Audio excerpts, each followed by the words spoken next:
Hi everyone, welcome to my DS. तो आज हम क्या पढ़ेंगे? आज हम पढ़ेंगे जो हमारा पिछले क्लास का छूटा हुआ था, भारतीय राष्ट्रीय कांग्रेस आंदोलन में क्या आधुनिक भारत के इतिहास में हम पढ़ रहे हैं भी नरम पंथ।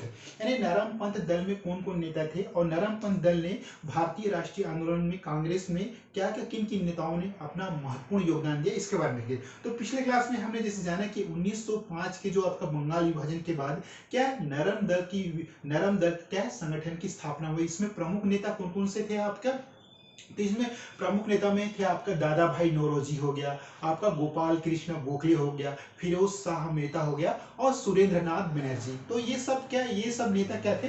नरम दल के नेता थे। नरम दल के नेता क्या मतलब होता है कि नरम दिल वाले। ये अपना कार्य क्या है, शांति पूर्वक करते थे तथा किसी से क्या है एकदम उत्तेजित ना होकर शांति पूर्वक क्या है ना भारत के राष्ट्रीय आंदोलन में ये भाग लेते थे। तो जिस प्रकार के ब्रिटिश शासन जो हमारे भारत देश में चल रही थी, तो उस ब्रिटिश साम्राज्य में रहकर ही शांति पूर्वक क्या है ये लोग आंदोलन करते थे, आंदोलन चलाते थे। कहीं भी हो गया भ्रष्टाचार हो गया, आंदोलन तीव्र तीव्र उत्तेजना भीड़ हो गया, लोगों में क्या राष्ट्रीय भावना चेतना जागृत करना। और क्या हमारे जो भारत में जो उस समय आंदोलन चल रहे थे, राष्ट्रीय कांग्रेस आंदोलन, अंग्रेजों के खिलाफ कि अंग्रेजों ने किस तरह से ब्रिटिश सरकार ने भारत के लोगों पर अत्याचार किया था, तो इन सभी अत्याचार को क्या है इन्होंने क्या है शांति पूर्वक ढंग से निपटाने का पूरा प्रयास किया। तो इसके बारे में जो हमारे देखते हैं, आज हम क्लास में देखेंगे नरम दल की कुछ महत्वपूर्ण उपलब्धियां। तो इन्होंने कौन कौन से महत्वपूर्ण उपलब्धि दिए और जो ब्रिटिश सरकार पे कौन कौन से क्या आरोप लगाए, इसके बारे में देखेंगे ना।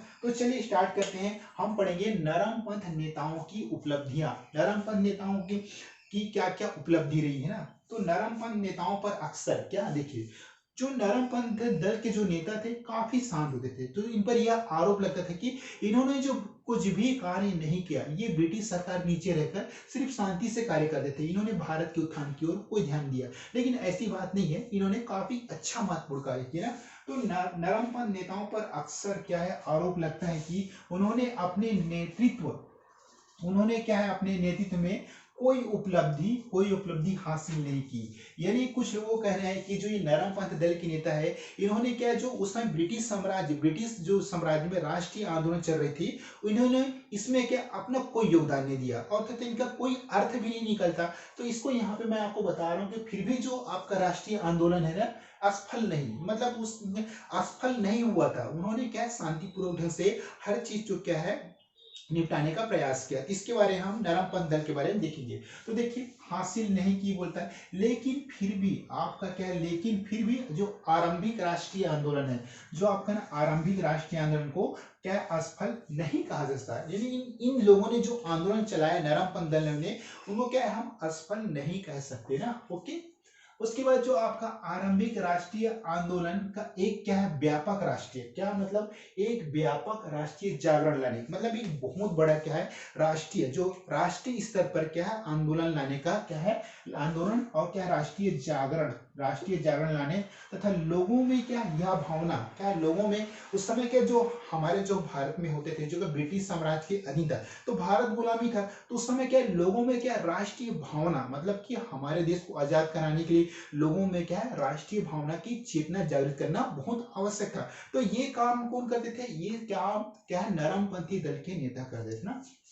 तो इन लोगों में यह भावना भरने में क्या सफल रहा कि भारत एक क्या है। अब देखिए यहाँ पे कितनी अच्छी बात बोला गया है कि भारत एक राष्ट्र है और हमें राष्ट्र की सुरक्षा के लिए क्या राष्ट्रीय भावना चेतना जागृत करना चाहिए ना। ओके। उसके बाद क्या है जो नरमपंथी दल के नेता थे, उन्होंने राजनीतिक कला है जो राजनीतिक कला में क्या प्रशिक्षित किया, किसको प्रशिक्षित किया?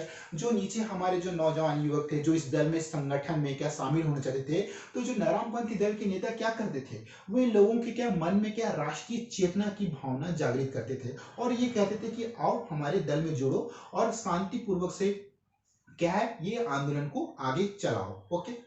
तो ये था प्रशिक्षित किया। और क्या जनतंत्र तथा राष्ट्रवाद के विचारों को किनके जनतंत्र तथा क्या राष्ट्रवाद के विचारों को क्या लोकप्रिय बनाए। तो ये सब कौन थे आपके नरम दल नेता के कार्य थे ना। देखिए अब नरम दल के जो नेता थे ब्रिटिश शासन द्वारा, उस समय जो ब्रिटिश शासन चल रहा था हमारे भारत देश में, तो ब्रिटिश शासन द्वारा क्या धनों का काफी व्यय होता था।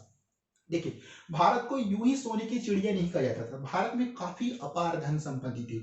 तो जब अंग्रेज भारत में आए, जब ब्रिटिश, तो यहाँ देखा, जब यहाँ इन्होंने अपने व्यापार प्रारंभ किया तो देखा कि लोगों के पास काफी धन दौलत है। तो इन्हीं धन दौलत को क्या है, लूटने के लिए क्या अंग्रेज भारत आए, और क्या व्यापार से ही क्या है, उन्होंने सबसे पहले भारत के लोगों को लूटना स्टार्ट किया। तो इन्होंने क्या है, गरीब लोगों का शोषण किया, किसानों पे अत्याचार किया, लगान, जमींदार। तो इसी को यहाँ पे बताया कि नरमपंथी दल ने ये कहा कि जो आपका ब्रिटिश शासन द्वारा क्या है, धन का अपवहन, देखिए देखिए आपका धन का अपवहन और क्या शोषण की कार्यप्रणाली। शोषण मतलब क्या है, जो नीची जाति, जो मतलब गरीब व्यक्ति है, उनका अत्यधिक मात्रा में क्या है, अंग्रेजों ने काफी शोषण किया ना, अंग्रेजों ने शोषण किया।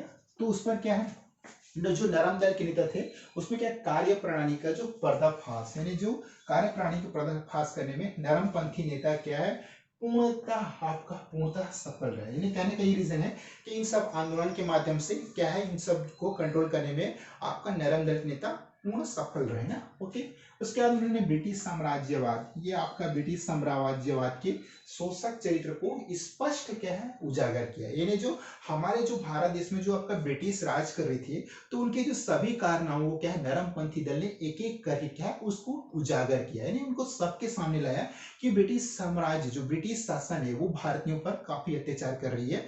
तो उन्हें क्या, भारतीयों से कोई लेना देना नहीं था, उन्हें तो सिर्फ अपने मुनाफे से मतलब था ना। ओके, तो इसको क्या नरम दल के नेताओं ने क्या काफी स्पष्ट और उजागर और भारतीयों के सामने लाया। उसके बाद नेक्स्ट देखते हैं, नरम दल के जो नेता थे वो क्या है, जनता को आधुनिक दृष्टिकोण, जनता को आधुनिक दृष्टिकोण प्रदान किया, क्या आधुनिक दृष्टिकोण प्रदान किया, और राष्ट्रवादी आंदोलन को, ये देखना, और राष्ट्रवादी आंदोलन को क्या है, धर्मनिरपेक्षता, क्या आपका राष्ट्रवादी आंदोलन को धर्मनिरपेक्षता के आधार पर क्या सुदृढ़ किया। अब यहाँ पे क्या है, राष्ट्रवादी आंदोलन यानी क्या, जो हमारे राष्ट्र की रक्षा के लिए जो भी उस समय आंदोलन चलाए जाते थे वो राष्ट्रवादी आंदोलन थे।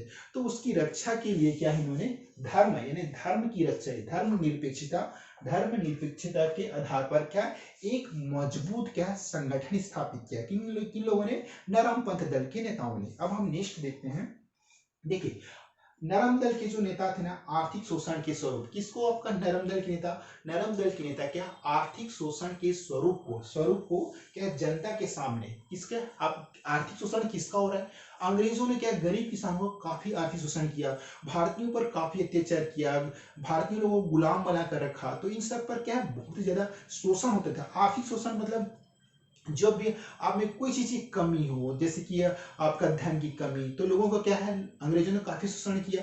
तो वही है कि इसमें जो आपके आपके क्या आर्थिक शोषण के स्वरूप को क्या है, जनता के, आपका जनता के सामने क्या, किसके सामने, जनता के सामने विस्तार पूर्वक रखा। और क्या आपका ब्रिटिश शासन को, ये जो क्या है ब्रिटिश, आपका ब्रिटिश शासन को, किसको, ब्रिटिश शासन को क्या इसके लिए उत्तरदायी ठहराया है, किसके लिए, किसको उत्तरदायी ठहराया, अगर नरमपंथ दल के नेताओं ने ब्रिटिश शासन को उत्तरदायी इसको ठहराया, किसके लिए, आर्थिक शोषण के लिए। देखिए जब अंग्रेज भारत में आए तभी तो लोगों का शोषण हुआ भाई, यहाँ के जो गरीब किसान हो गया, इन लोगों में क्या है, बहुत अधिक लगान, कर हो गया, लगाया, जिससे क्या किसानों का अधिक आर्थिक शोषण होता था। तो इन शोषण को क्या नरमपंथी दल ने क्या है, किस पर आरोप लगाया, कि ब्रिटिश शासन पे इनको आरोप लगाया ना। ओके, और ये कथन भी सही है कि इन्हीं लोगों के आने से लोगों का आर्थिक शोषण हुआ। ओके, उसके बाद इन सबसे राजनीतिक सच्चाई, जो समय राजनीतिक सच्चाई थी, नरम दल ने जो राजनीतिक सच्चाई बताई थी, प्रतिष्ठित करने में क्या है, सफलता मिली। क्या किनको सफलता मिली,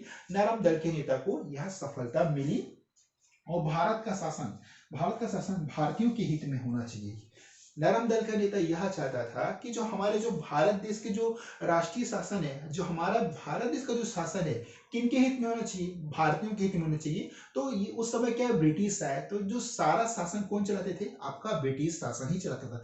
उनके उनके ही देख रेख में क्या भारत के जो नीचे बैठे भारतीय लोग होते थे, उन पर क्या ये शासन करते थे। तो ये नरम दल के नेता चाहते थे कि जो ये भारत का शासन है, किनके पक्ष में हो, भारतीयों के हित में हो। ओके, तो आज हमारा ये नरम दल का जो टॉपिक है फिनिश हो गया। तो बस छोटा सा टॉपिक था, नरम दल नेताओं की क्या क्या उपलब्धि थी। तो नरम दल के नेता क्या चाहते थे ना, तो नरम दल के नेता यही चाहते थे कि भारत से जो ब्रिटिश शासन है वो लोगों के आर्थिक शोषण न करे, और लोगों की क्या है बातों को माने, किसानों की आर्थिक शोषण न करे, जो भारत जैसे बड़े देश को संभालने के लिए क्या शांतिपूर्वक ढंग से कार्य करे। तो ये सब नरम दल के नेता की प्रमुख उपलब्धि थी। तो मैं उम्मीद करता हूँ कि आज की क्लास आप लोग पसंद आती है। ओके, तो नेक्स्ट क्लास में मिलते हैं। Okay, bye bye.